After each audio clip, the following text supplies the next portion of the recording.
Alors, je pourrais continuer et vous montrer que cette oscillation entre la toute-puissance et l'impuissance, nous la trouvons aussi dans le domaine sociétal.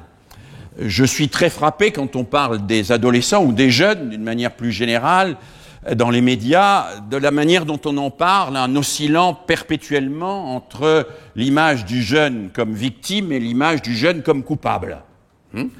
L'image du jeune comme victime, bon, il n'y peut rien, il est né là, avec le nom qu'il porte, les parents qu'il a, les problèmes sociaux qu'il y a derrière. De toute façon, il ne pouvait pas réussir en classe. S'il arrive en retard, c'est pas de sa faute. S'il se drogue, c'est pas grave, c'est pas de sa faute. Et on est dans une espèce de psychologie de l'excuse permanente au nom de réalités qui sont certes indiscutables, mais face auxquelles tous les jeunes ne réagissent pas quand même complètement de la même manière. Et puis face à ceux qui décrivent les jeunes comme des victimes, il y a ceux qui les décrivent systématiquement comme des coupables, c'est-à-dire qui pensent que le jeune qui transgresse une règle ou transgresse la loi, eh bien, est coupable, quelle que soit son origine sociale, quelles que soient les difficultés qu'il a vécues dans son histoire personnelle, quelle que soit sa trajectoire et les obstacles qu'il a rencontrés. Alors les adolescents eux-mêmes, d'ailleurs, ont parfaitement intégré cette oscillation entre la victime et le coupable. Un certain nombre d'ados avec lesquels j'ai pu travailler ou je continue à travailler sont parfaitement capables de me faire du Bourdieu quasiment du type oui, c'est pas de ma faute, je suis dans la reproduction sociale, mon milieu m'a fait comme ça et vous n'avez pas à me considérer comme responsable de quoi que ce soit puisque c'est les déterminismes sociaux qui sont à la clé des comportements humains. Alors ils le disent pas tout à fait de cette manière, mais enfin globalement ils disent j'y suis pour rien, c'est pas de ma faute, venez pas me chercher, je pouvais pas faire autrement. Et puis, à côté de ça, un certain nombre d'adultes et un certain nombre de jeunes réclament leurs responsabilités. J'ai voulu cela, je l'ai décidé, je veux le décider.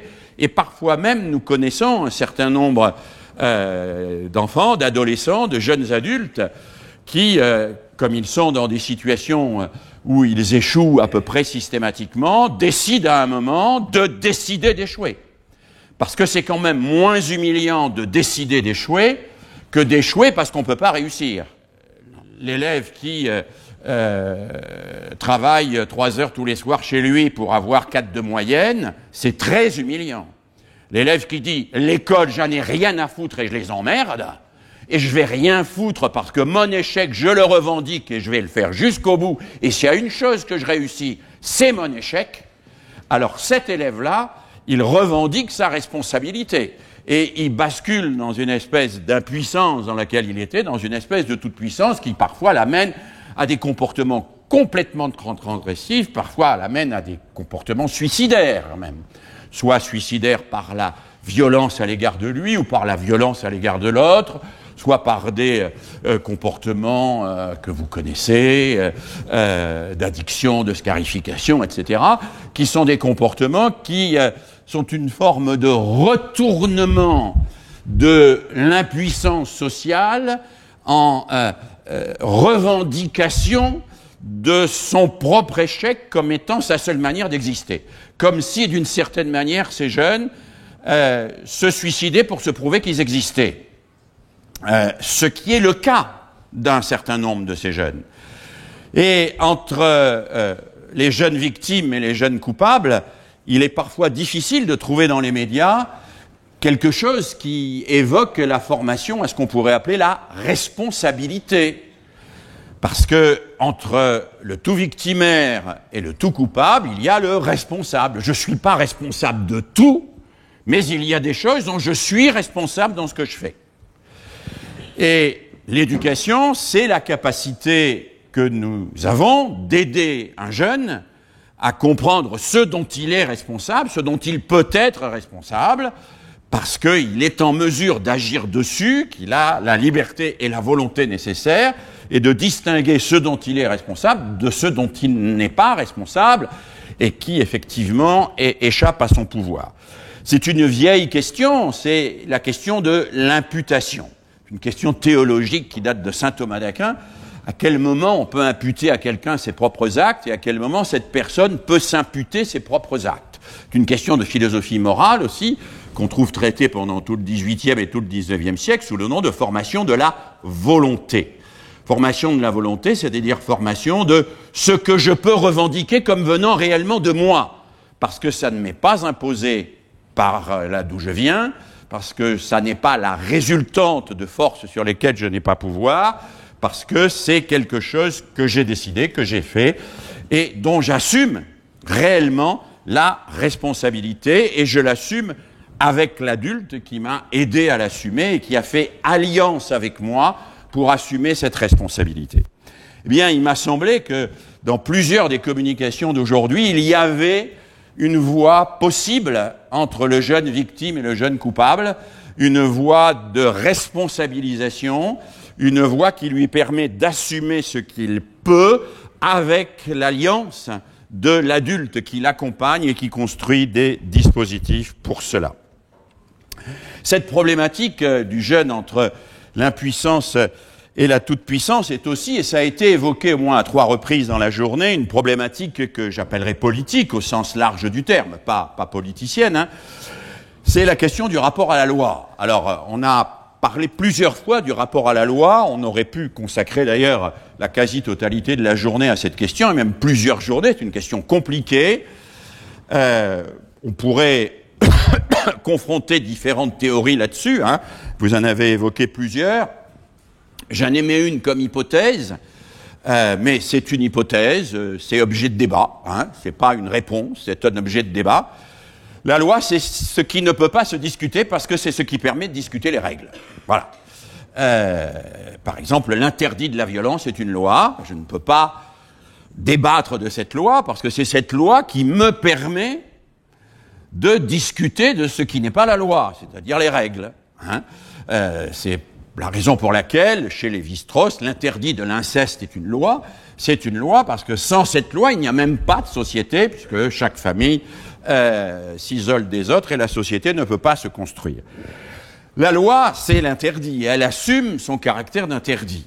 Mais c'est un interdit qui autorise, et cela a été dit à plusieurs reprises dans la journée, et qui autorise quelque chose qu'on a vu à plusieurs reprises dans les exposés, qui est le travail sur la règle. Parce que la règle, elle se discute, la règle. Et elle se discute en fonction de ce que j'ai appelé ici sa fécondité heuristique, hein. La fécondité heuristique, si vous voulez comprendre ce que c'est, comparez le morpion et les échecs. Bon, le morpion, c'est un jeu dont la fécondité heuristique est faible. Les échecs, c'est un jeu dont la fécondité heuristique est grande. Bon, la fécondité heuristique, ce sont des règles, et c'est la capacité qu'on a avec ces règles de faire beaucoup de choses ou de ne pas en faire beaucoup. Il y a des règles qui ferment le jeu, qui interdisent, qui empêchent, et puis des règles qui ouvrent, qui rendent possible, et qui rendent possible une multitude d'hypothèses, qui rendent possible une multitude de possibilités. Eh bien, on a vu, et je trouve que c'est très très intéressant, que dans plusieurs des exposés d'aujourd'hui, on travaillait sur cette dialectique entre la loi et les règles. On travaillait sur cette dialectique entre la loi qui a, et ça a été dit ce matin, une forme de verticalité. Oui, c'est vrai. Il y a une verticalité de la loi. Il y a une verticalité de l'interdit de la violence. Le degré zéro de la loi, disait le grand pédagogue Fernand Houry, c'est ne pas nuire. Bon, ne pas nuire. On ne discute pas le ne pas nuire. Je ne vais pas discuter là-dessus. Ne pas nuire, c'est ce qui rend possible le collectif. Donc on n'en discute pas. En revanche, dès lors qu'on a ce degré zéro de la loi, qu'on a l'interdit de la violence comme mode d'expression spontanée, et qu'on a un certain nombre de principes qui sont là, à ce moment-là, cela nous autorise, la loi autorise, ça a été dit tout à l'heure par un collègue, à discuter des règles, éventuellement à les remettre en question, à en créer, etc., etc. Alors, je n'ai pas entendu d'exemple de ce type aujourd'hui, mais j'en connais par ailleurs chez d'autres collègues, et vous en connaissez évidemment et vous le pratiquez, des gens qui, un EPS, imaginent avec les élèves des règles, travaillent sur les règles, changent les règles pour voir si le changement de telle règle ouvre ou ferme le jeu, etc., etc. Toutes choses qui sont extrêmement intéressantes pour permettre à l'enfant de comprendre ce que c'est qu'une règle, ce que c'est qu'une loi et comment cela fonctionne. Et bien sûr, à travers cela, il y a tout un travail sur l'autorité qui a été évoqué à plusieurs reprises aujourd'hui. Alors, encore cet après-midi, très récemment, nos collègues nous ont donné plusieurs définitions de l'autorité, nous ont montré qu'est-ce que ça pouvait être qu'une autorité éducative. Ils ont renvoyé aux travaux d'Éric Prérat, que vous verrez bientôt dans un bistrot pédagogique. Moi, je suis sensible aux travaux d'Éric Prérat. Il vient de publier, il y a quelques semaines, un article dans Le Monde qui me paraît extrêmement intéressant, où il lie l'autorité à la question de l'avenir.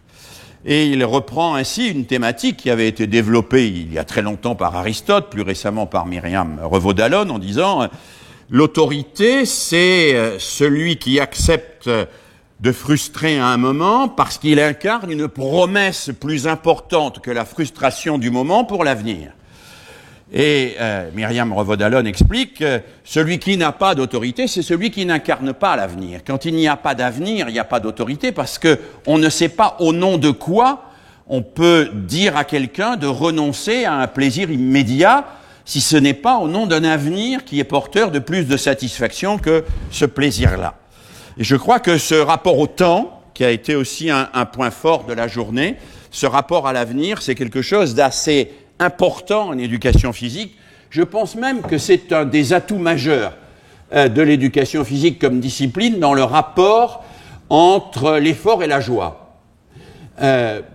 C'est pas très facile en maths, en physique, de comprendre le rapport entre l'effort et la joie, mais un certain nombre de jeunes qui s'adonnent à l'éducation physique et sportive comprennent l'effort et comprennent la joie et comprennent le rapport entre l'effort et la joie.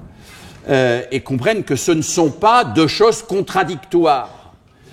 Alors que pour d'autres disciplines, c'est des choses contradictoires, hein, et des choses très gravement contradictoires. C'est Marcel Gauchet qui explique à juste titre, et je trouve cette explication assez lumineuse, que nous avons vécu depuis 20 ou 30 ans ce qu'il appelle une mutation anthropologique fondamentale, puisqu'il explique que, au fond, depuis l'origine de l'Homo sapiens sapiens, c'est-à-dire il y a très longtemps, les hommes ont souffert dans leur corps et se sont rachetés par leur jouissance intellectuelle. Les hommes ont souffert dans leur corps parce que ce que Descartes appelait le silence des organes. Le silence des organes, c'est chacun d'entre nous actuellement. À quelques exceptions près, on n'a mal ni aux dents, ni aux pieds, ni à nulle part. Donc nos organes sont silencieux. Ce silence des organes, quand Descartes en parle, c'est pour dire qu'il n'existe pas. Il faut bien imaginer que les humains ont vécu dans la douleur physique depuis l'origine de l'humanité, et que le silence des organes, qui est un confort absolument extraordinaire, est quelque chose de tout à fait récent. Et Gauchet rajoute que si traditionnellement les humains souffraient dans le corps et allaient chercher des satisfactions dans l'esprit, aujourd'hui, c'est exactement l'inverse qui est en train de se passer. Tous les humains pensent que le seul plaisir qu'ils peuvent avoir, c'est dans le corps, et que l'esprit, en revanche, ça ne pose que des problèmes et de grosses difficultés, d'où la réflexion de l'élève de 6e lambda. Je vois pas pourquoi je me prendrais la tête alors que tout le monde me demande de prendre mon pied. Et que c'est bien plus agréable de prendre son pied que de se prendre la tête. Et il y a là quelque chose qui me paraît tout à fait central à comprendre dans le rapport au corps aujourd'hui, c'est que le corps est exacerbé comme seul lieu du plaisir. Et lieu du plaisir, si possible sans effort, et si possible sans travail, et si possible avec les adjuvants qui vont permettre de se passer de l'effort et du travail. Et c'est là où votre responsabilité, elle est tout à fait centrale, c'est qu'elle va consister à relier à nouveau le plaisir et l'effort, et à montrer qu'il y a un lien consubstantiel dans le corps entre le plaisir et l'effort, mais que ce lien consubstantiel, c'est pas simplement dans l'éducation physique et sportive qu'il peut se trouver, mais qu'il peut se trouver aussi dans d'autres disciplines. et que l'éducation physique et sportive a à cet égard une responsabilité particulière, mais que cette responsabilité, elle doit pouvoir la faire partager aux autres disciplines. Rien ne m'agace plus quand je discute avec des enseignants dans un collège ou dans un lycée, des enseignants qui ne sont pas des enseignants de PS, que quand ils me disent que le PS, c'est la récré. Qu'à l'EPS, on travaille pas, on réfléchit pas, on pense pas. Hein. Je pense que ça, c'est une représentation contre laquelle il faut évidemment lutter. C'est pas à vous que je dois le dire, mais contre laquelle vous devez affirmer à quel point votre effort pour relier le travail et le plaisir est consubstantiel du développement de l'individu et de sa capacité à accéder à l'intelligence des êtres et des choses. Alors, on pourrait continuer, hein, j'en ai encore toute une série. Je ne vais pas être très long là-dessus parce que ça a été admirablement développé aujourd'hui, mais c'est le 5e point de ce passage, de cette ligne de crête entre l'impuissance et la toute-puissance. C'est la problématique didactique du rapport à l'activité. Alors, le mot n'a pas été prononcé, mais il était présent tout le temps, et vous le connaissez évidemment, dans la zone proximale de développement telle que Vygotsky l'a définie. Alors, c'est exactement ce qui a été dit par les collègues ce matin quand ils évoquaient une réussite dont ils disaient qu'elle était un peu démagogique. Mais le mot démagogique était pris ici dans un sens positif, c'est ce qu'a évoqué la collègue qui nous a parlé de l'évaluation par capitalisation, etc., etc. C'est tout ce travail sur le fait de rendre cet effort dont on parlait il y a un instant à la fois difficile et accessible.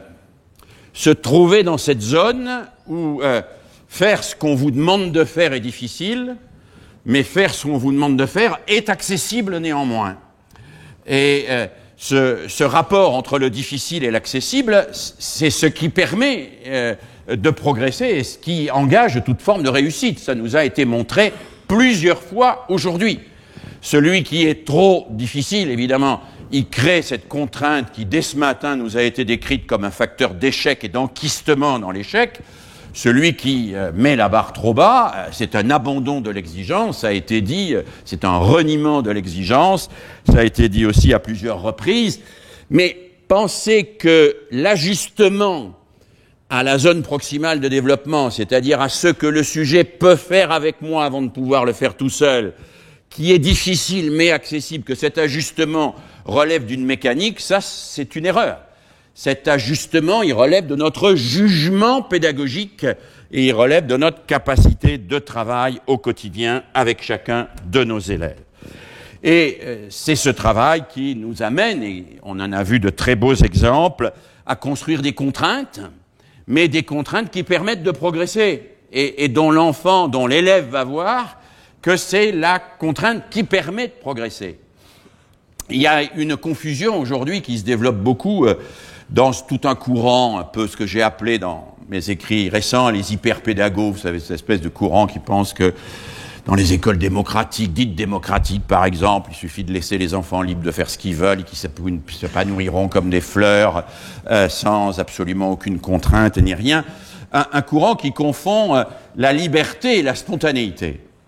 Mais la liberté, ça n'est pas la spontanéité. La spontanéité, ça n'est que la reproduction des stéréotypes et du droit du plus fort.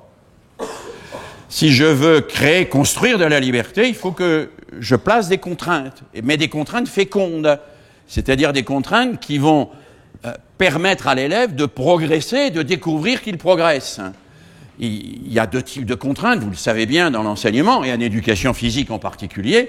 Il y a les contraintes pour avoir la paix, on peut de temps en temps les utiliser parce qu'on a le droit d'être fatigué, et puis il y a les contraintes dont on sait que elle constitue cet obstacle qui, quand il va être franchi, va permettre de progresser significativement et d'être fier, ça a été dit aussi aujourd'hui, de ces progrès.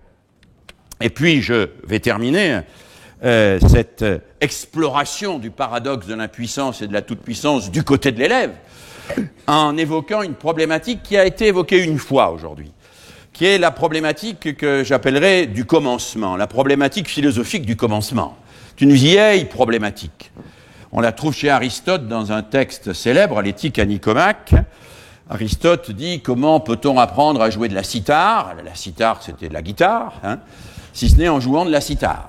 Mais si on sait jouer de la cithare, on n'a pas besoin d'apprendre à jouer de la cithare. Et si on ne sait pas jouer de la cithare, on ne peut pas apprendre à jouer de la cithare, puisque pour jouer de la cithare, il faut savoir jouer de la cithare, et pour apprendre à en jouer, il faudrait savoir jouer déjà. Bon, enfin, c'est compliqué, quoi. On ne sait pas trop où on en est. Aucun d'entre vous n'est assez vieux pour avoir connu Raymond DeVos, mais si vous réécoutez des vieux 45 tours ou 33 tours de l'époque, vous trouverez des choses de ce type. L'apprentissage, c'est compliqué parce que c'est faire quelque chose qu'on ne sait pas faire pour apprendre à le faire. On ne sait pas le faire, mais il faut le faire, et il faut le faire pour apprendre à le faire, mais on ne sait pas le faire. Mais il faut le faire, parce que ça permet d'apprendre à le faire. C'est vraiment le truc qui tourne en boucle, quoi. C'est le truc à vous rendre fou. Hein? Y a des choses qu'il faut commencer à faire sans savoir faire. Si, par exemple, les hommes n'avaient commencé à faire l'amour qu'une fois qu'ils savaient faire l'amour, l'espèce se serait éteinte depuis très longtemps. Hein? Y a des choses qu'il faut commencer à faire sans savoir les faire. Faut prendre le risque. Bon. Il faut prendre le risque. Eh bien, en classe, c'est un peu pareil. On a parlé ce matin de la difficulté à commencer, de la honte du commencement, de celui qui veut pas se lancer, de celui qui veut pas y aller. Ben oui, ils sont là. Les élèves qui sont comme ça, vous les trouvez à EPS, moi je les vois à l'école primaire quand on dit « allez, exprimez-vous » et que c'est toujours les 3 mêmes qui s'expriment parce que les 21 autres, ils sont timides, ils peuvent pas parler et que prendre la parole devant un groupe, si ça n'a jamais été fait, c'est prendre un risque. C'est prendre le risque qu'on se moque de vous, c'est prendre le risque que votre échec soit déterminant et que on vous en garde grief pendant tout le restant de votre vie, etc. C'est prendre le risque d'être humilié. C'est la raison pour laquelle cette question du commencement, qui est une question fondamentale, hein, commencer à grimper à la corde, commencer à faire des choses qu'on ne sait pas faire, bon, suppose une interpellation dans ce que j'appelle un espace hors menace. Un espace hors menace, c'est tout simplement un espace dans lequel on est sûr que personne ne se moquera de vous et que vos erreurs ou vos difficultés ne seront pas prises comme des traces indélébiles qui vous marqueraient à jamais dans une identité d'élève en échec ou en difficulté. Hors menace, hors de cette menace. Pour oser parler à quelqu'un qui vous fait peur, il faut que d'une certaine manière, on dégonfle cette peur.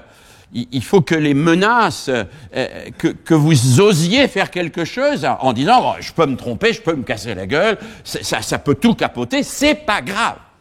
On est dans un espace hors menace.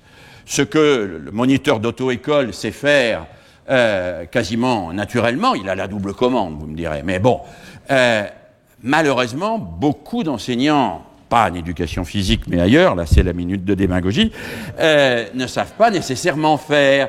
C'est-à-dire que le hors-menace n'est pas là, et l'erreur, quand elle arrive, c'est une blessure, et une blessure qui marque parfois d'une manière extrêmement durable la personne en question. Un philosophe que j'aime beaucoup, Vladimir Yankelevitch, reprend le paradoxe de la cithare de l'Éthique à Nicomaque d'Aristote, et dit, pour commencer, il faut commencer.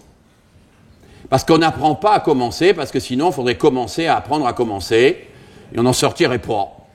Il dit, pour commencer, il faut simplement du courage, et en face, quelqu'un qui vous regarde avec un minimum de bienveillance. Le courage et un minimum de bienveillance.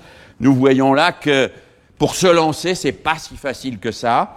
C'est vrai pour faire une disserte, c'est vrai pour faire un marathon, c'est vrai pour le triple saut, c'est vrai pour tout ce qui a été évoqué aujourd'hui, et je peux vous dire, pour l'avoir éprouvé en tant qu'élève, que c'est vrai en éducation physique comme ailleurs.